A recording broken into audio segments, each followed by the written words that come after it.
If all you do is clap, from the outside and say, what a wonderful government, and government itself says how wonderful we are, you make a lot of bad mistakes. And that is something we have to keep in mind. Why has India till date not created an Uber, a Snapchat, a Meta, an Amazon? We have a lot of fascinating enterprises, some of which we document in the book. Lensguard, the Agnikul, which is making 3D printed rockets. But you're right that we, still don't have our Tesla.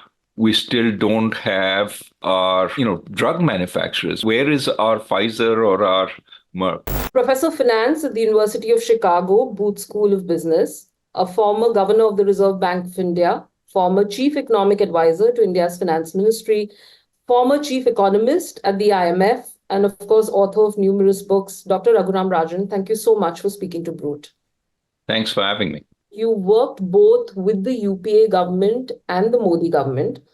What are the differences in the two styles of working between the two governments? Well, I worked briefly with the UPA government, maybe 8 months, and I worked much more with the NDA government. Sometimes people don't recognize this. I think I was more like 28 months with the NDA government. The UPA government was much more decentralized in the sense that ministers had power, while the NDA government is more centralized in the sense that the prime minister and the prime ministerial office pretty much determines what happens. Which do you think is a better way of governing when it comes to policies, economic policies? It depends entirely on the policy. Sometimes what you need is central direction. We need these things to happen, so thus and such ministries have to ship up and deliver. Sometimes for ministries to always be looking up for orders means that you get delays because they don't, when the PMO is otherwise occupied, they don't take action. And as a result, I think you see neglect. India is too big a country to be driven entirely from the center, and that too from the center of the center. You need the ministers to step up. You need the states to step up. And too much centralization, as we say in our book, Breaking the Mold, can be a problem. Any example that comes to mind, Dr. Rajan? So on the too much centralization, one could ask about policies that weren't enacted. For example, why didn't we acquire vaccines when we have the world's largest vaccine producing entity in our own country? Why didn't we acquire the vaccines well in time and start vaccinating our people when COVID happened? What it took was a serious ramp up in COVID cases, the second wave, for India to recognize how it had under-vaccinated. And then, of course, eventually we started vaccinating in a big way, and that was a success. But the under-preparation has to be attributed to the specialized entities losing sight of what was needed and not taking adequate action. I would presume that part of that was, they were waiting for orders and orders never came. Could you elaborate a little bit on why do you think that you felt India did not handle COVID well, whereas we've seen, headlines and the belief being otherwise on how the media treated it? So start with the numbers. If you get the numbers wrong, all conclusions are wrong with the data. We undercounted COVID deaths. That's something that has been documented in many ways, including by reporters who went to the crematoria and found that the actual numbers that were of bodies being burnt bore no resemblance to the official numbers. We had bodies floating down the Ganges. That doesn't happen if the crematoria aren't full, but we don't have similar records of deaths at that time. But I think most important is many organizations, Lancet, the World Health Organization, organizations that have no reason to lie, have estimates of excess deaths in India of the order of, on average around 5 million, while that is suggesting 5 million more people died than we recorded Right. as COVID-related deaths. Now, these are not just COVID. This could be lack of medical attention during the period of COVID, but that's 5 million. The official number is one-tenth that in India. You would think that COVID having been such a really major sort of event in our country's life, we would have commissions of inquiry trying to gather the data to see what exactly happened. Was Lancet right, or are the official numbers right? Was the WHO right, or is the Indian government right? But we don't. And that's the problem. In this day and age, you need data to run good government. A lot of people to examine the data, including critics, and Right. government actually listening and taking action. If all you do is clap, from the outside and say what a wonderful government, and government itself says how wonderful we are, you make a lot of bad mistakes, and that is something we have to keep in mind. Your new book, Breaking the Mold, Reimagining India's Economic Future, is speaking about how India can become a rich nation. How does a country become rich? Well, a country becomes rich by producing more effectively, right? There's another component to production, which somebody has to want to buy it. They can be inside the country, that's called domestic demand. They can be outside the country, that is foreign demand. But what you produce is wanted. You don't produce stuff that nobody wants. But put both together, that is, there is a supply of goods and services that people want to buy and demand for them.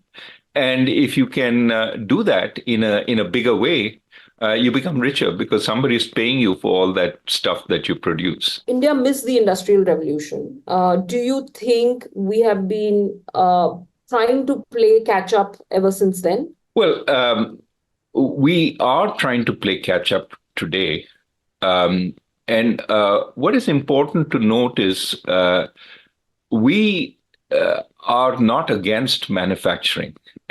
Sometimes the reports of the book sort of are, these guys are only about services, and that too high quality services. They want many more internet or IT personnel. But that's a caricature. What we are saying is that it is important to understand that India's greatest asset is its human capital, 1.4 billion people.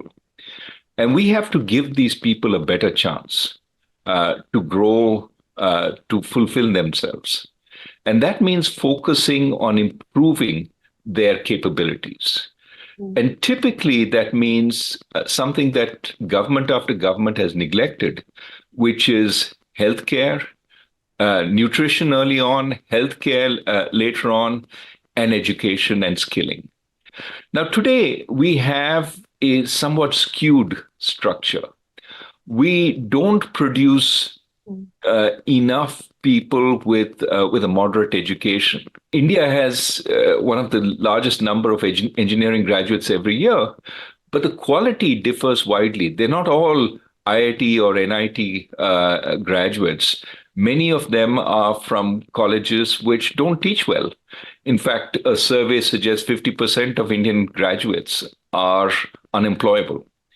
So what we need to do is change that. Then whether they go into services or manufacturing matters less. What we see, however, is an attempt to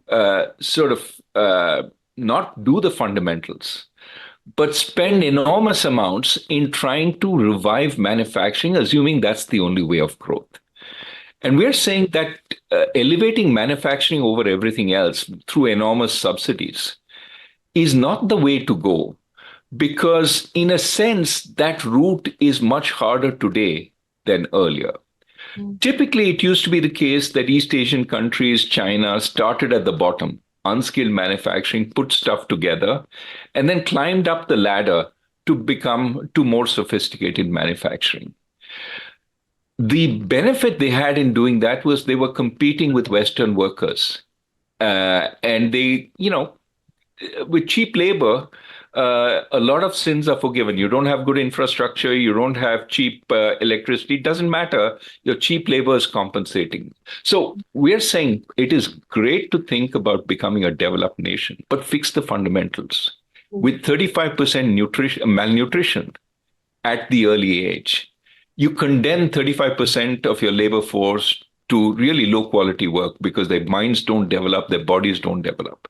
You need to fix malnutrition on a war footing and ensure it's finished off in a project mode in the next 3 or 4 years, rather than saying, "Oh, no, there's an ongoing problem." In your book, you say that in 1961, and this is a really interesting statistic, which says India's income per person was $86.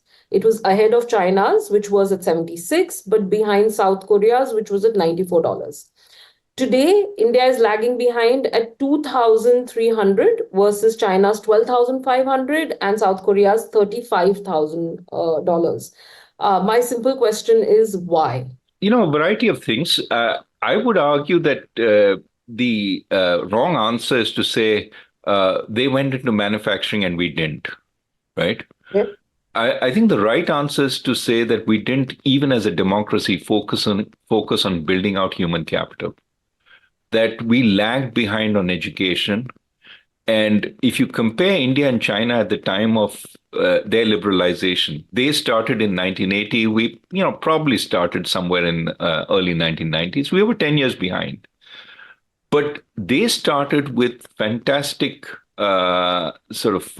capabilities in their worker population. They were much better educated than our workers were. We are making strides in different states on trying to improve the business environment.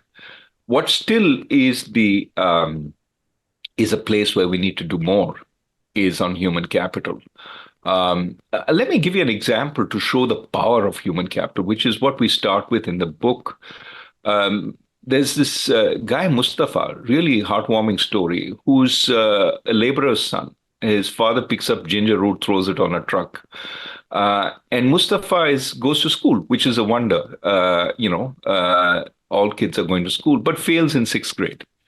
Comes back and starts working with his farm, with his father on the farm, basically doing that, picking up ginger root. His teacher comes to the farm and says, "Mustafa, why aren't you at school?" He says, "Sir, I failed." Says, no, you can't drop out. You must continue. That's a much better life than this. And the only way to do it is through education.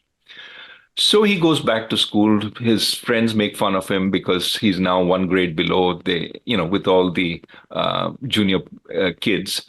And he's dejected. His teacher says, no, you must stick it out, but try doing one thing well.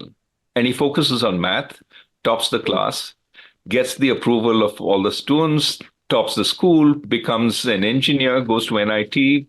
One of the big advantages we have in India is a lot of public universities, which are really cheap, but also very good. He goes out, earns a job as an engineer, then comes back and wants to become an entrepreneur and goes through IIM Bangalore, but starts a enterprise making idli batter. Seems simple, but it takes a lot of design. How do you create a packaging which keeps it fresh, which keeps it clean, hygienic? He now has cameras in his factory showing how it's produced, and you can go onto the internet and see that. Wonderful story. Employs 2,500 people today under the brand name ID Fresh. Makes idli batter, even coffee. Very good coffee. I tasted it. The point is the power of education. Why has India till date not created an Uber, a Snapchat, a Meta, an Amazon? We have a lot of fascinating enterprises, some of which we document in the book. Lenskart, the Agnikul, which is making 3D printed rockets. These are all fascinating, and including taking traditional handicrafts and selling it to the world, which Tilfi, focusing on Banarsi saris and getting traditional craftsmen to make it. There are lots of these around India. But you're right that we, still don't have our Tesla. We still don't have our, drug manufacturers. We didn't, where is our Pfizer or our Merck? One of the questions we ask in the book is how can we be a leading nation of the world when we don't have one university in the top 100? We talked to a great entrepreneur, Yusuf Hamid, who Dr. Yusuf Hamid ran Cipla. And Cipla was always a generic drug manufacturer, never sort of new formulations. And we asked him why. And he said, look, with my profitability, I really can't make these original drugs. In fact, Pfizer and Merck don't make them either. What they do is they work with universities. And as the universities come up with new formulations, they then take them to commercialization. Where are the Indian universities coming up with new with new formulations? And so we need much more of a focus on R&D within Indian universities to produce the kind of intellectual capital that Indian firms can then take across the world. Similarly with EVs, similarly with battery technology, there has to be industry university combinations. We have great faculty, we need many more, and there are many spread around the world. So what we say is we can bring back many of those faculty to work in Indian universities with the right kinds of incentives, but recognizing that it is something we have to work at. You simply don't say come back and they come back. No, you have to work on attracting them, create the environment. And big part of that environment is a much more democratic environment. You can't have a situation where somebody produces results you don't like and they get fired from the university. This is not an environment conducive to getting radical, innovative professors back. So we're saying democracy is also an Indian strength. And we should build on it rather than weaken it. I'm going to ask you on the farmers' protest, which is taking place currently, as you know, in India. In your book, you said that at the start of the century, Punjab was the richest state in India. It now doesn't even feature in the top 15. What is the economic solution at this point in time to what farmers are facing in Punjab? First, I think it all starts with dialogue, which is why I'm glad that a dialogue is ongoing right now. You don't say my way or the highway on either side. What is also important is to recognize that the farmers themselves understand they have a problem. That we talk to, some farmers who basically, are saying that, look, you don't you understand that we ourselves are concerned about the lack of diversification? That we are producing a really water-intensive crop, for example, with rice. And water is going to be harder to come by. We are digging deeper and deeper bore wells in order to get there. And the poor farmers can't dig those deep bore wells, and they have a problem. So we need to think about crop diversification. How do we move away? And as Ashok Gulati, a very prominent agricultural economist has suggested, there are many crops which probably will produce more value than, say, rice or wheat. Horticulture has become a big factor. Milk is our most valuable agricultural or farm product, for instance. So we need to think about how farms can diversify away towards the more value-added sort of instruments. And that needs technological support, that needs a certain amount of buffer. There are huge risks in moving from what is tried and tested, for which there's an apparatus to buy, that's the MSP apparatus, to a crop for which there aren't as many supports. So we need to think about that process of movement. How do you give them reasonable alternatives? And I think a dialogue in which you provide these alternatives and say, this is the alternative, and this is important for you because you see as well as I do climate change coming. Water is going to become scarcer and scarcer. Punjab, which is a natural reservoir of water in the country, has to focus on, other things. than just the most water intensive crops. And it can have a glorious future there. How do we protect farmer incomes, but in a way that also protects national strategy? And this is where a very sensible dialogue and offering, listening and offering alternatives, talking to all the major political parties also, which have an interest in this. I think is a way of taking this forward. Dr. Rajan, I'm going to quickly, get your inputs on electoral bonds. In your book, you said one of the breeding grounds for business government cronyism is opaque election funding. An estimated 55,000 to 60,000 crore was spent in 2019 Lok Sabha election. The Center for Media Studies called it the most expensive election ever anywhere. There are widespread worries that such massive spending is neither cleanly nor transparently funded. How do you see this from a policy front, and is there a solution to remove opaqueness for election funding? Well, I think the Supreme Court essentially negated the form of the old electoral bond and declared it unconstitutional, which I think was the right decision.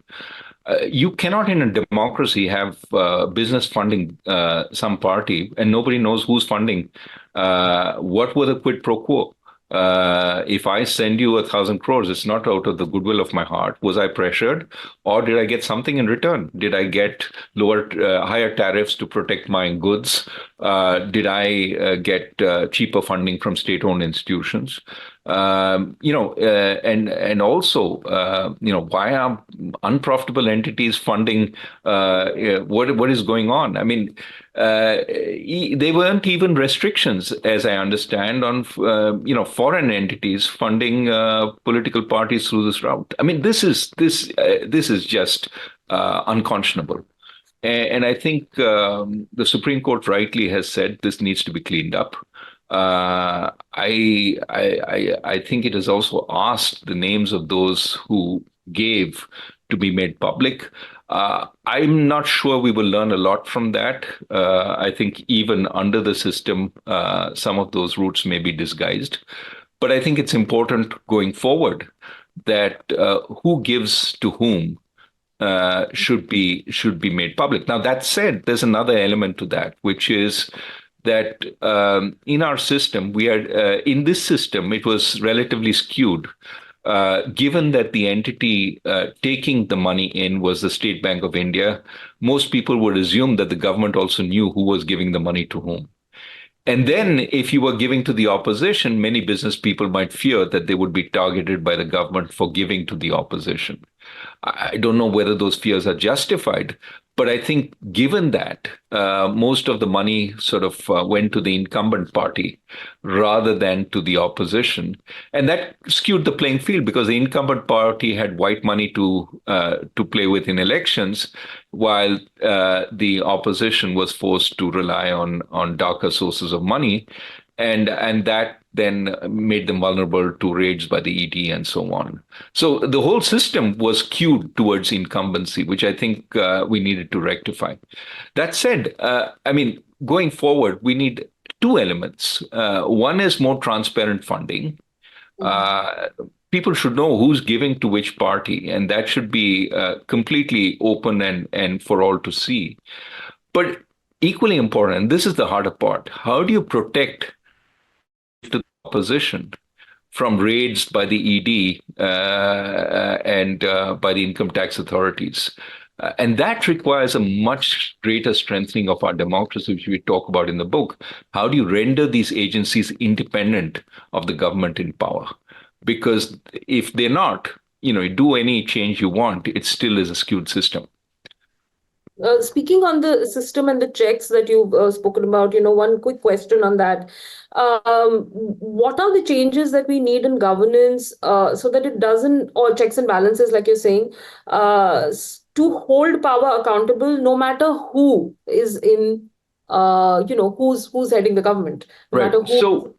So people ask, how can you expect this will happen?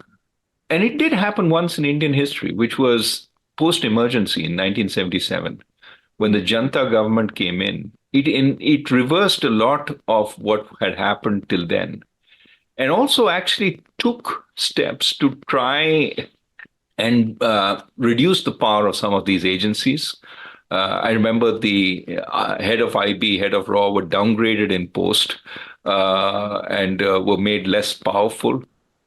I think it was because it didn't last long enough. It didn't change government that much. I mean, a coalition has an incentive to do it because they know that someday one of them will be in power. They don't want to empower that party too much. Dr. Rajan, the last portion of my interview is we're going to show you three photographs. We'll go one by one. And if you can just, we call it reacting to what we are showing you. If you can tell us a little bit on the background, we'll give you a minute or two.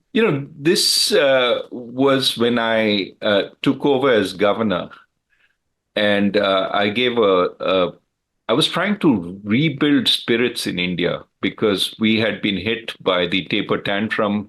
We were one of the fragile five. And there was some worry that government, in the last days of the UPA was being hampered by a whole lot of, opposition and scandals and this and that. So what we set out to do was give a list of things we would do. Here are a bunch of actions we would take. And that was important on that first day because it suggested that, reform was still happening in India. And that did have a positive effect on spirits, as exemplified by this, I was also relatively young for an RBI governor. And so there was a little bit of foolery going on that. But the idea was that we were actually going to elevate the level of reforms, and there was some confidence building, which was exactly what we wanted. Right. And when you saw yourself depicted as, in this case, James Bond, do you remember when you picked up that newspaper? What did you feel about it? I'm much as it may seem different, I'm a fairly conservative guy.